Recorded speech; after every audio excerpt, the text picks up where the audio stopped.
As the Christmas holiday period approached in the winter of 2023, police in Broomfield, Colorado were dispatched to the home of a 43-year-old mother who had stopped responding to calls and messages from family. Hello. Oh, I'm their neighbor, and they called and they're like, can you go see if she'll answer the Oh, door? yeah, he sent us as well, so. Officers performing the welfare check made a gruesome discovery. Oh, shit. Holy shit. Kristil Krug was a respected and capable professional, as well as a dedicated and busy mother to 3 children. For months, Kristil had been enduring a living nightmare, a stalker sending shocking and offensive messages and violent threats. It's a lot, and it has definitely made me paranoid everywhere I go, unfortunately. So. Only in the wake of her death were investigators finally able to piece together the clues and reveal the truth behind her stalker and her killer. Hands on your face! Hands on your face now! Hands on your face! Hi there, I'm Kevin, and welcome to Just Thought Lounge. Today's case has a lengthy history. It's a tragic case with a horrific discovery, telling clues at the scene, and ultimately the unraveling of an intricate, clever, but brutal murder plot. Let's take a look.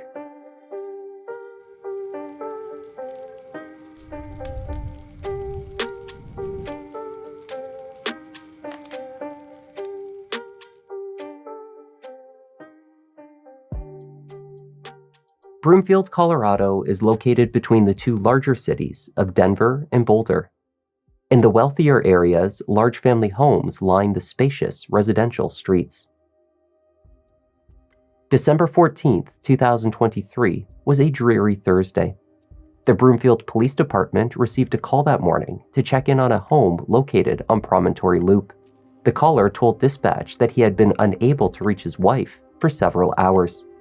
She had been intending to meet with a detective from the Broomfield PD that morning, he said. Her last message to him was sent at 8:56 a.m., roughly 20 minutes after he left for work. She was still at the house when he left. Hi there. My name is Dan Krug. I don't think this is an emergency, but this feels really weird. Okay. My wife isn't responding to text messages or phone calls. Okay. When you talked to her about 3 hours ago, was she okay? What was she having any medical things? Anything going on? She asked me to pick up our daughter from school because she had to meet with Martinez. Okay. So she was supposed to come into the PD and meet with Martinez? Yeah, that's what she said. Okay. Officer O'Hare of the Broomfield Police went to the address on Promontory Loop to check on Kristil Krug's welfare. When the officer approached the front door, he encountered a friend and neighbor who had likewise been sent by a family member to check in on Kristil. Hello. Oh, I'm their neighbor, and they called and they're like, can you go see if she'll answer the Oh, door? yeah, he sent us as well, so. Yeah, I'm like, I live in the house. Just next door? Yeah. Okay. All right, well, you got this. Alrighty, man. Appreciate it. The sound of barking from Pixel, the family dog, was the only noise from within the house.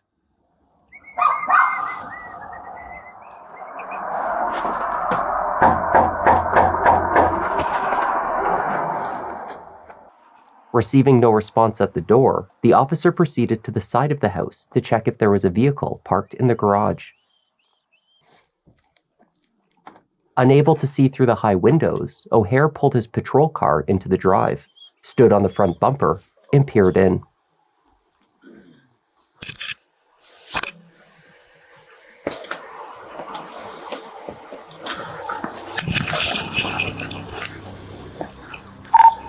"151, send medical, and 110. I need a 4th sentry. I got a female down in the garage."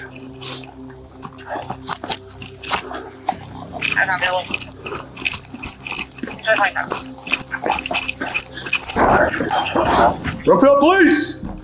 Broomfield Police! Oh, shit. At the bottom of the steps, on the floor of the garage, was the mother of 3, Kristil Krug. She was bleeding from a wound to the head and unresponsive.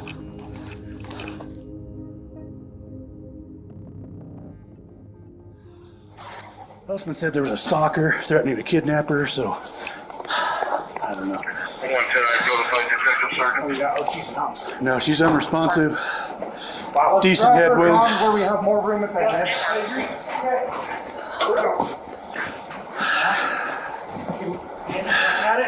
I'll be right back, guys. I'm just going to the car here.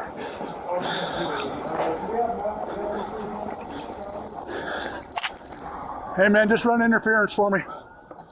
As additional officers responded to the scene, cleared the house, and blocked off the street, pieces of the story began falling into place. At first, O'Hare thought that perhaps Kristil had been the victim of a horrible accident, a fall down the stairs in which she hit her head. Well, she's CPR being done in the garage. She's got a good head wound. I think it's from falling down, but I'm going to reevaluate that right now. The officer didn't see any blunt instruments, anything that could have been used as a weapon, left at the scene. After paramedics' efforts to revive Kristil failed, they found that the 43-year-old had not only suffered trauma to her head, but also a single stab wound. It was several inches in length, just above her heart. No knife was spotted at the scene either. All we saw initially was the head trauma. As soon as we cut open her shirt to place the pads is when we noticed the stab wound. Got it.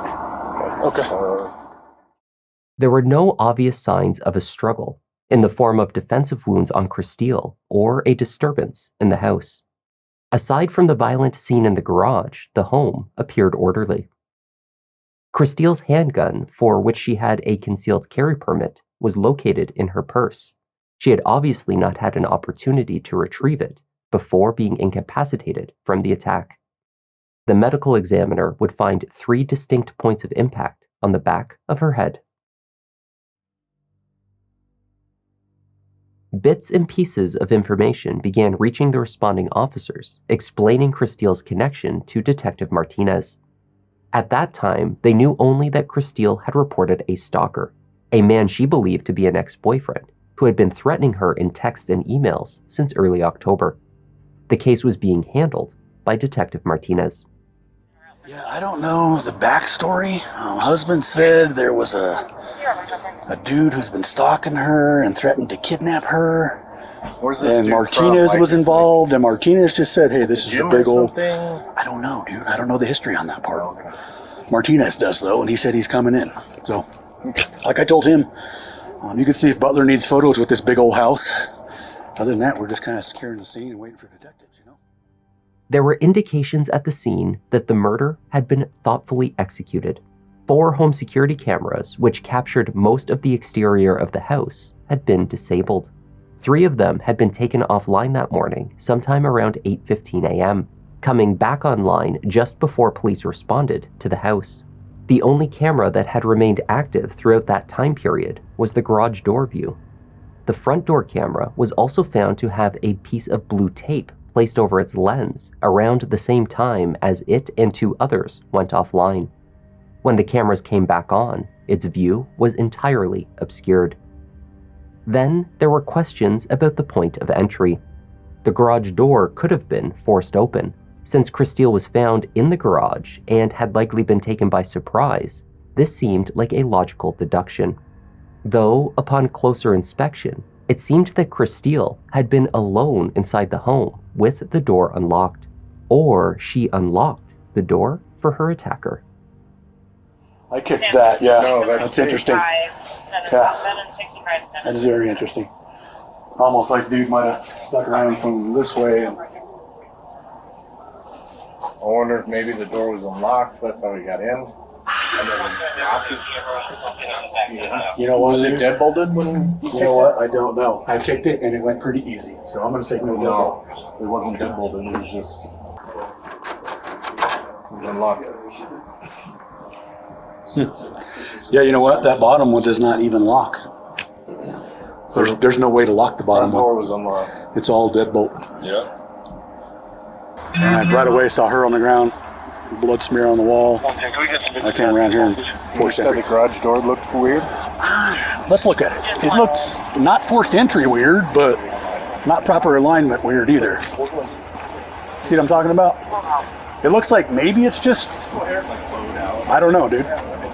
Just when you were in the house, when you swept the house? Yeah, we did. And I didn't see anything like disturbance-wise or anything in the house. Outside in the garage is her car keys and looked like she was just leaving. Unless she maybe got greeted at the front door and ran that way, I don't know. But her car keys were at her side.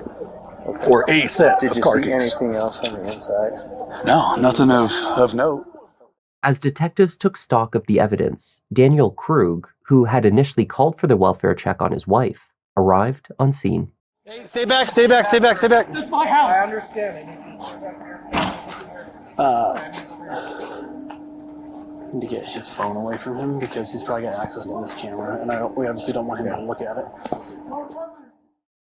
Other family members had also arrived at the house. Kristil's mother, Linda, who had been contacted by Dan directly, arrived shortly after Officer O'Hare. She was joined by her son and daughter-in-law, as well as the friend and neighbor who was at the house when the officer arrived. As the family grieved in the street, Dan gave police permission to begin searching the house. I know it seems like a long time, but it's no time like now. Because we would like to consent to search the residence so we can do an investigation and get legal effects. Yes, go. Do you understand what I'm asking you to do? No, but go. If I did, if you would, you would. Inside the house, investigators found the meticulously documented evidence Kristil had compiled on her stalker. The 43-year-old worked as a project manager at a large technology company based out of Boulder.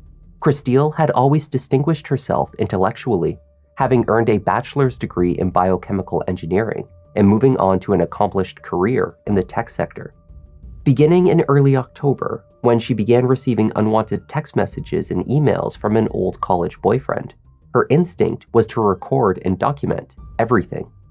Her diary contained entries detailing each communication, the different phone numbers used by her stalker, various email addresses, and other details. She also took steps to protect herself.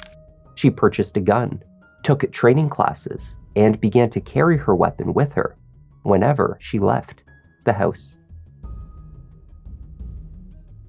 Investigators found a gun safe in the corner of the basement. There was a .22 caliber rifle, 3 swords, and a handgun lockbox. After the threats started, Kristil had 3 more cameras installed around the exterior of the house, in addition to the existing doorbell camera, and lights added to illuminate the property. She established a buddy system when she went out to run errands. She shared her phone location with family members. She also spoke with neighbors, explaining her situation and what to keep an eye out for. Throughout the month, the messages escalated into overt threats against herself and her husband. On Halloween, she received an email which contained a photo of Dan appearing to be outside of his workplace at the Colorado Department of Public Health, where he held a role in finance. Along with the photo was a note, "This your husband? He needs to drive safe. Don't want a clear rubber hose in his tailpipe." Yes, hi there. I need to report threatening emails and phone calls from a stalking ex, and just didn't know what would be the appropriate course here. Do you live in Broomfield? I live in Broomfield. I have no idea where he is. That's okay. What's your address? Is there a restraining order in place between you two? There's not, but I would definitely be curious about getting one, considering it's been threatened with violence against both me and my family. Okay. And is it text messages, phone calls? I have text messages and an email today that had a picture of my husband threatening to put something in his tailpipe. After a message was left indicating that her stalker had deposited a bodily fluid on her car while she was seeing her dentist, Kristil had a Broomfield officer come to the house.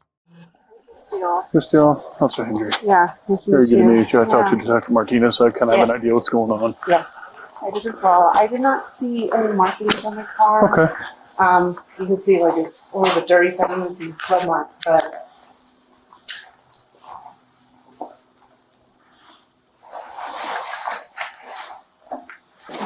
this is rare, but if somebody does do something weird like this, it's usually obvious. Yeah. I guess would be the I know. the least kind of the people. least. I guess. In that instance, neither Kristil nor the officer saw any sign that the stalker had done what he had claimed to her car. Nonetheless, this incident was reported along with the others.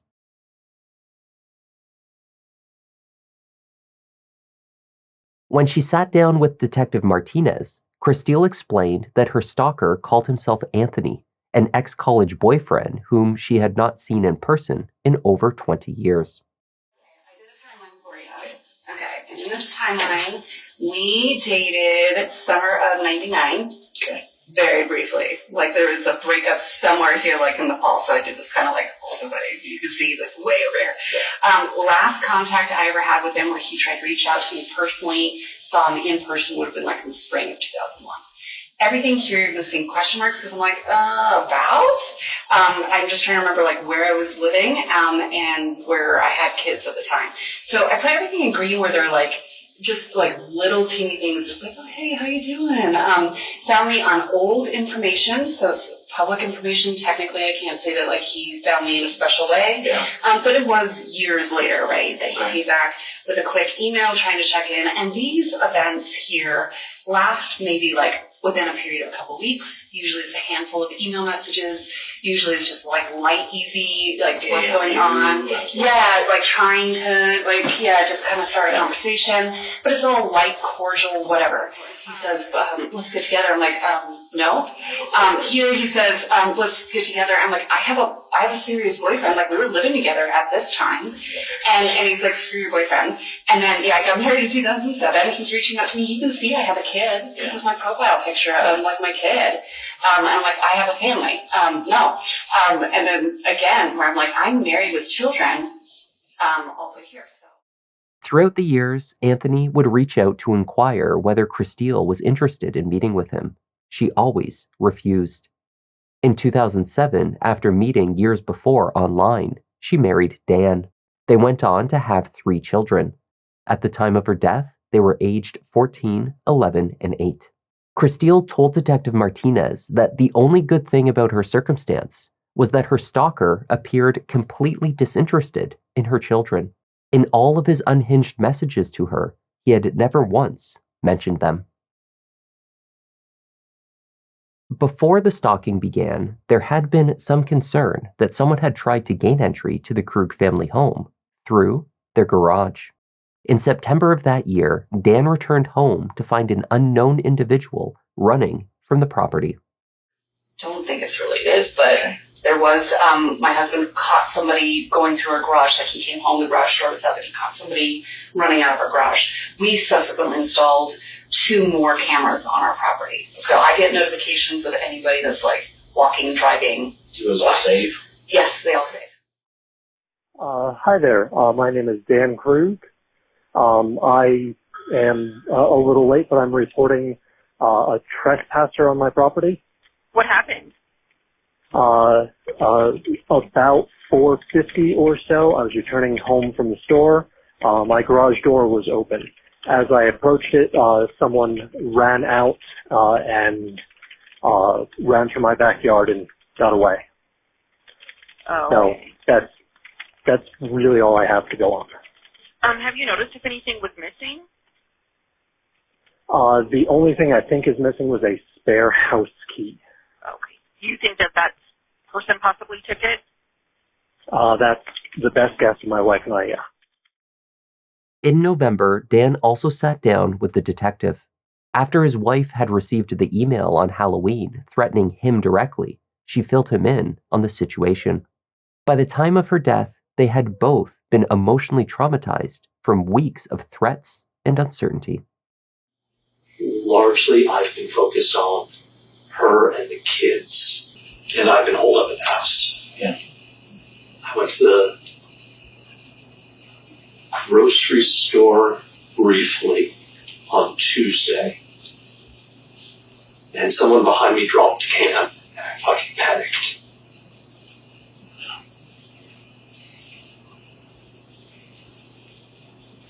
So what am I doing? I'm panicking. And I'm doing a shit job of protecting my wife.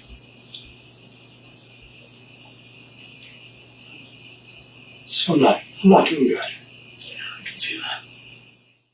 And I keep trying to remind myself this is intending to be terrorizing.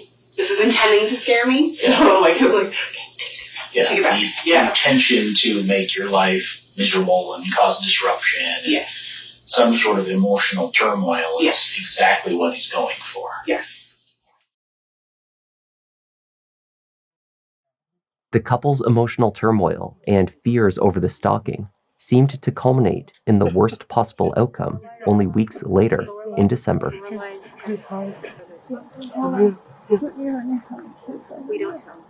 This is a family matter. We're just going to figure out a reunification. We'll take care of them. Just make sure that Dan was escorted to the police station by a victim's advocate and placed in a soft room for questioning. I was everything.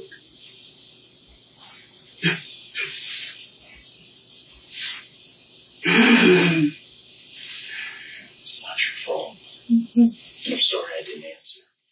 While he consoled Dan, Detective Martinez awaited the results of expedited search warrants on the stalker's data. This included the origins of the email addresses and phone numbers used to communicate with Kristil, information that could prove the stalker's identity and hopefully locate him. Although the information had already been requested weeks earlier, it took the unfortunate event of Kristil's murder to force a rapid response to these warrants. In addition, detectives were busy searching through Kristil's cell phone and items from inside the house. Dan helpfully ran through the home security system with the detectives. Cameras captured Kristil leaving to drop off the children before 8 a.m. that morning, then returning and backing her car into the garage at 7:57. The front, side, and back door cameras were disabled at 8:15. In Kristil's phone, investigators located 2 unsent text messages, the first from 8:19. It was intended for Detective Martinez and read, "I can't do this anymore. I confess. I've had an affair for 18 months. We framed Anthony and pushed it on Dan. I just broke up with my boyfriend and we're coming to the station to give statements. Be there in 30 minutes. The second message, also not sent, was for Kristil's brother, Lars. "I can't keep up the lies. I had an affair for 18 months. We framed Anthony. I just confessed to Martinez. My now ex-boyfriend and I are going there now. Push Dan to not press charges." Ostensibly unaware of these unsent texts, Dan told Martinez that he suspected Kristil was not being truthful with him. She had withheld the information about her stalker from him for nearly a month. When she finally told him, he nicknamed him the Kick Man, because, in part, he wanted to kick him out of their lives. I felt like she was keeping secrets from my wife. She didn't tell me about Kickman. She was disappearing for hours. She kept leaving early, coming home late. I asked, where? She wouldn't tell me. I asked if she said no. While detectives continued to speak delicately with Dan Krug, information from the scene and their warrants was pouring in. Along with the many notes that Kristil had written about her stalker were ones revealing the state of her marriage. She wrote that she wanted a divorce. She did not trust her husband with the children, and she no longer loved him. However, there was nothing in her handwriting suggesting that she was having an affair. 1 minute after the text was typed out for her brother confessing to one, Kristil's phone was powered off. The only camera that remained online showed Dan leaving for work 2 minutes later at 8:24. The last communication sent from Kristil's phone was much later, at 8:56. That was the message to Dan, asking him to collect their daughter later that day. When detectives returned to the room to speak with Dan further, they read him his Miranda rights. Dan joked that since his brother married a prosecutor, her voice was in his head, telling him to ask for a lawyer. He didn't. And in typical cop fashion, he married a prosecutor. So I had Lynn's voice in my head going, get a fucking lawyer. I just want this to be done. I don't want to go home. I just don't want to. The detectives began by asking Dan to detail the trouble in his marriage. They were keen to understand whether the concern created by Kristil's stalker had caused the couple to grow closer. Maybe even brought you guys closer, not maybe emotionally closer, but you guys were physically sort of working on things besides your kids. There was a mutual... Yeah, there was... Over the course of November, there was a better team feel. Okay. You know, we respond to crisis. Right. I had her as a partner to protect the family, but it didn't feel like a partner who valued me. I mean, it sounds like you feel like you were completely, I don't know, written off by her, or that she has zero care for you anymore. I don't want a divorce. Okay. I have loved her for 20 years. Mm-hmm. Dan was asked to walk the detectives through what he thought could have occurred that morning. I had left. She was in the kitchen. She would have had whatever meetings that she had. Then she said she was meeting with you. But you know nothing about that, so I have no idea what the fuck that is. What's his name? The other detective said that the cameras were turned off. That shouldn't happen. The only way that the cameras can be turned off is through the app. One of us has to hit the button. Someone came to the door. She doesn't usually answer the door. But she must have, because she must have. So in my brain, the story that I have is someone came to the door. Maybe she went outside to get a package, and they must have come in. You think either she was taken off guard or it was somebody familiar to her? I don't know who familiar would have been. She had to have been taken off guard.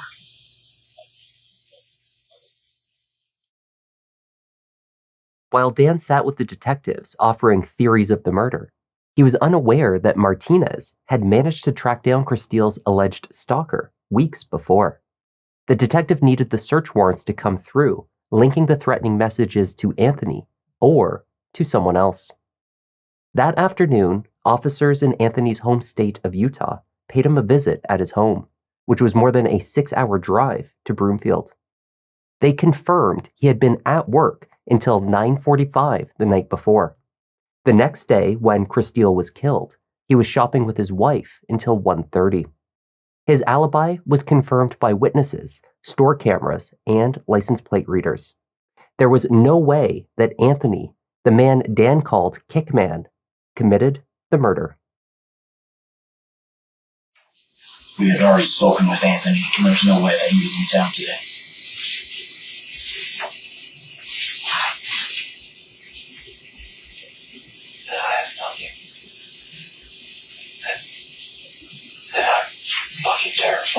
my children home. Data from the search warrants confirmed what the detective had suspected.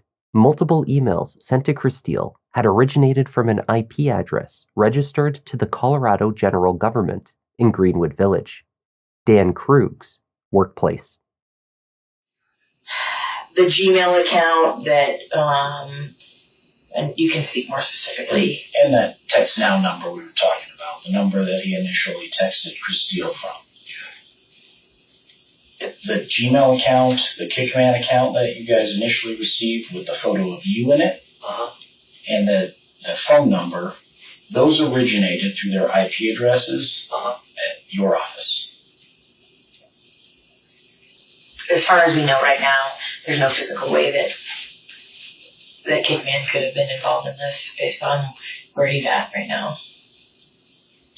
So, the mystery continues, and things are certainly pointing in one direction right now. All this time we've been looking for him, for the protection there, and you just found him today, like that. Because I've been looking at you, but I've been waiting for these records to come back. As the interview progressed, Dan became increasingly quiet and still. He spoke slower, claiming to be in a state of emotional and physical exhaustion from the day's events. Instead of offering a fiery defense of his innocence, he seemed to struggle to summon the energy to respond to the detective's assertions at all. They posited that Dan was the alleged stalker, that he had hoped the fabricated threat to his wife would cause her to run to him for safety and protection, drawing them closer together. Instead, she kept it from him for nearly a month. She took steps to protect herself, enrolled in self-defense classes, purchased and trained with her handgun, maintained a meticulous stalker log and communication with police, and she coordinated with trusted family members and friends. You don't get the response and the openness you once did for about 28 days, from October 2nd to October 31st. So you amp it up a little bit. Send a photo of yourself to her at an account you created. See what her response is. I drew that conclusion that a lot of this stalking stuff and this report that you guys, of this Kickman, has brought you closer and maybe given a little bit of hope in your relationship that you can accomplish something together. I don't know where you're going with that. You're using this... My brain is fried. I'm sure. Kind of using this circumstance to bring you guys closer together. You yourself said that. Having the common goal of circling the wagons. It's something along the lines that it felt like we had more teamwork. Right. I think there's a big gap between teamwork and rekindling a romance. Dan spent roughly 4 hours at the police station that day before declaring that he was finished with questioning. You're done. Yeah, please have my phones and keys to my car. So the last thing that we're going to do before we get to that point is we need to process you for physical. Forensic experts processing Dan's clothing found no blood residue. Similarly, teams sent to search the vehicle he had driven to work that day returned nothing of evidentiary value. They had been unable to isolate a cleanup at the scene or definitively point to a murder weapon. If Dan Krug was the killer, it was likely to be digital evidence, not physical, that would prove his guilt. As Dan awaited a ride from the station following his questioning, he pled with Martinez to find the man who murdered his wife. As a husband, as a father,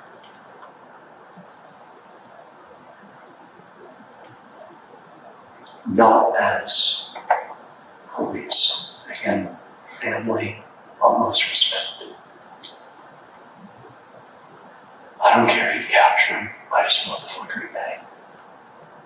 He took my children's mother for Christmas. They're never going to get over that. Fight him as a father. Don't just assume it's me. Keep looking. Over the following 2 days, the crime scene was thoroughly processed. So too was Kristil's car, as well as Dan's office at the state government building. Further digital evidence was compiled from Dan's laptop and cell phone. Those closest to Kristil reached out with their own theories, including her mother, Linda. Linda expressed concern that in the chaos and distress on the day of the murder, she had neglected to convey key facts to investigators, primarily about her daughter's husband. Just tell me what's on your mind. Okay, so, setting aside, because we all know that Dan's under suspicion. So just setting aside the culprit, my daughter was going to get divorced from Dan. Okay. She couldn't stand him. He was too volatile with the kids. And she told me that she was going to just live in the basement because she couldn't get enough proof that Dan was being volatile to the kids. And so, I don't know if did I say that or did somebody say that? I don't know. You did tell me that. I'm just nervous about this and just some of the conversations that we're having with him, wanting to get rid of all our stuff. And Could you give me a little bit more insight on that, Linda? What kind of conversations have you had with Dan following Thursday? Well, just the one that was really troubling me was just the fact that he, was talking about getting rid of, he wants to sell the house. And I understand it. So here's the thing. Everything he says could be justified away, right? And that I know was my daughter's frustration because Dan can be pretty manipulative. That's just his kind of character. But what really struck me is that he was talking about throwing her things out, and I can get rid of her. He actually said, I can get rid of her bras and underwear and, ripped t-shirts and whatever. And, we can put the dresses and shoes that the kids love down away and zip them away. And, this may be just Dan's way. He's quirky and weird of dealing with it. But it just did not sit right with me at all. Linda questioned why Dan had chosen to call her directly that morning to check on Kristil. He had never done so previously, always preferring to contact Kristil's brother or his sister-in-law if he needed to reach out to family. She told the detective that she did not wish to falsely accuse Dan, but that she believed he had motive when he was speaking with her. I don't know what you mean by that. Well, he tries to make you feel that he's the victim and that you're wrong. And, there's almost sometimes he'll get really syrupy sweet, but you can see and feel underneath this kind of menacing type attitude. Okay. So it doesn't feel good, right? You can tell he's seething with anger. And the dog, Pixel would always bark at him. We could always tell when Dan was about to blow because Pixel would be just barking like crazy at him. Linda's intuition proved correct. Detectives were able to trace the phone numbers used by Kristil's stalker to burner phones purchased with gift cards. These store purchases were then linked to Dan through location tracking on his personal cell phone. His phone also revealed a curious search history from around 9 p.m. on the night before his wife was killed. At 8:55, Dan searched, "How hard would you have to hit someone on the head to make them unconscious? How durable is the human head to withstand trauma?" 2 minutes later, he searched, "How hard a hit for head trauma to go unconscious?" But that was not all. The final text message sent from Kristil's cell phone was timestamped at 8:56 a.m., over 20 minutes after Dan was captured by the only working security camera leaving for work. Data analysis showed that Kristil's phone was powered off and inactive at the time that message was sent. This meant that she could not have typed and sent it after her husband left for work. It had been scheduled by someone much earlier to send to Dan's device after he had left the house.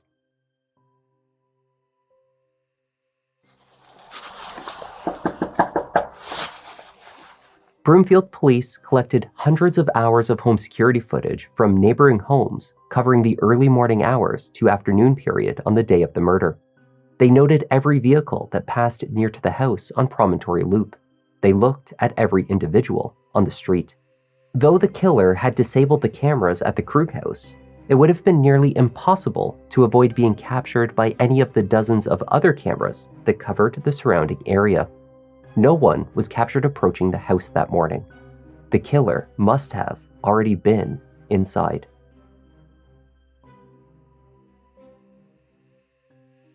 On December 16th, 2 days after the murder, Dan Krug was surrounded by law enforcement in the parking lot of the King Soopers in Broomfield. Hands on your face! Your hands on your face!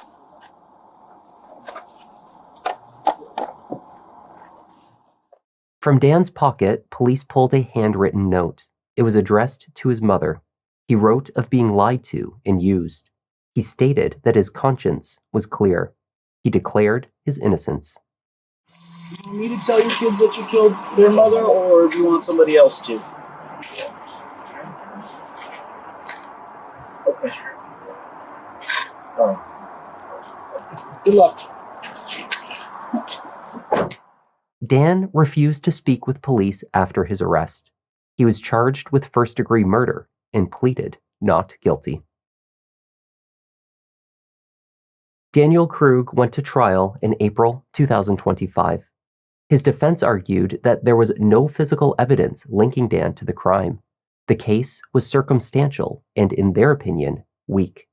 The state pointed to Dan's motive, the digital evidence linking him to the stalking, the disabled security cameras, and the cleverly scheduled text message from Kristil's phone that had been intended to be his alibi. We know the physical evidence, and there is an enormous disconnect between that and the circumstantial picture the prosecution wants you to believe. Mr. Krug did not kill his wife. He did not commit these crimes. This was about Dan losing control. He was not in love with Kristil, and that resentment had turned to rage by the time we get to December 14th. Think about what he did to her. You don't do that to somebody you love. Think about the absolute nightmare and hell that he made the last few months of her life. The jury deliberated for roughly 1 full day before finding Dan guilty of first-degree murder, 2 counts of stalking, and criminal impersonation. He was sentenced to life in prison without the possibility of parole. She just had a sense of beauty and style that it was so enjoyable to watch. As a mom, she got her kids involved in so many things. She was always running them all over the place with complete dedication to make sure that they were involved in the things that made them happy. So she juggled a lot of balls and pulled it off amazingly. There's no amount of justice that can bring her back.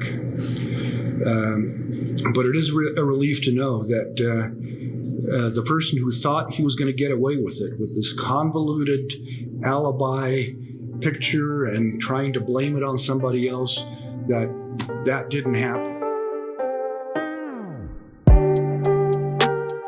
And that was the tragic case of Kristil Krug. Thank you for joining me, and a special thanks this week to Sylvia Line, Shayna Hobson, and Travis Young for joining our Sherlock Holmes membership. Welcome to the JTL Members Lounge. I'm Kevin, this is Just Thought Lounge, and I'll see you in the next one.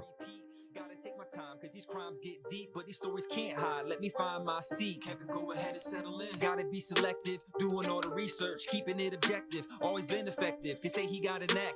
Pick of the litter. You see how Newton got his back. Yeah, the content that you need. This could be a new sign. We talk in the comments. They jot in a few lines.